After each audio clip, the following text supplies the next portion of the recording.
আবার 10 লক্ষ টাকার সম্পদ নষ্ট করছে। এক ফিশারিতে প্রয়োগ করে 9 লাখ টাকার মাছ নিধনের ঘটনায় নেত্রকোনার মোহনগঞ্জ উপজেলায় ব্যাপক চাঞ্চল্য সৃষ্টি হয়েছে। সোমবার ভোরে এ ঘটনা ঘটে।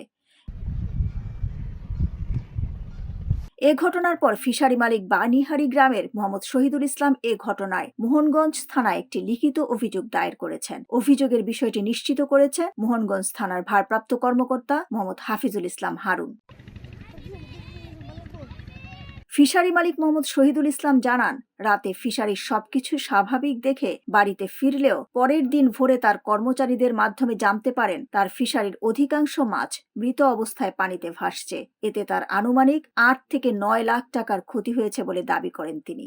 কালকে আমি হঠাৎ করে রাত্রে আমি আসতে পারি নাই, না থাকার কারণে আজকে আবার 10 লক্ষ টাকার সম্পদ নষ্ট করছে। এই জায়গাত আমি এই মাছগুলো আমি নিজের হাতে হাতাইলাম ও তুললাম। কয়েকদিন আগে আমার একটা মেশিন নিয়ে জায়গা ছুড়ে এই অবস্থা, আমার নিরাপত্তাও নাই। আমি ধানমালের নিরাপত্তা চাচ্ছি সরকারের কাছে, কোনোভাবে আবেদন জানাচ্ছি যাতে সারা বাংলাদেশের মানুষ, বিশ্বের মানুষ এটা জানতে পারে যে বিষটা তুলোমূল যাতে শেষ হয়ে যায়। এই ধরনের ঘটনা যাতে আর দ্বিতীয়বার কারো যাতে না হয়। এ বিষয়ে স্থানীয়রা জানান, কে বা কারা এই ন্যাক্কারজনক ঘটনা ঘটিয়েছে তা কেউ জানে না। ফিশারিতে প্রয়োগ করে মাছ নিধনে তীব্র নিন্দা জানান তারা। দোষীদের শনাক্ত করে সুষ্ঠু তদন্ত, দৃষ্টান্তমূলক শাস্তির দাবি করেন স্থানীয়রা। এই যে বীজ দিয়েছে, বড় বড় মাছ বাসে, হ্যাঁ অনেক মাছ দেখলাম আমরা।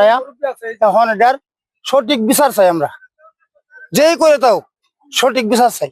টাকার মাছ মনে করেন ক্ষতি হয়েছে, মাছ মনে করেন বেশি অংশ বড় মাছই নষ্ট হয়েছে। এই মাছগুলাতে নষ্ট হওয়ার কারণে 8-9 লক্ষ টাকার মাছ ক্ষয়ক্ষতি হয়েছে।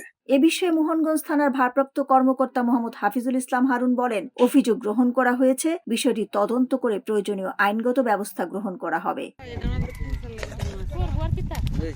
ডেস্ক রিপোর্ট, সোনালী নিউজ।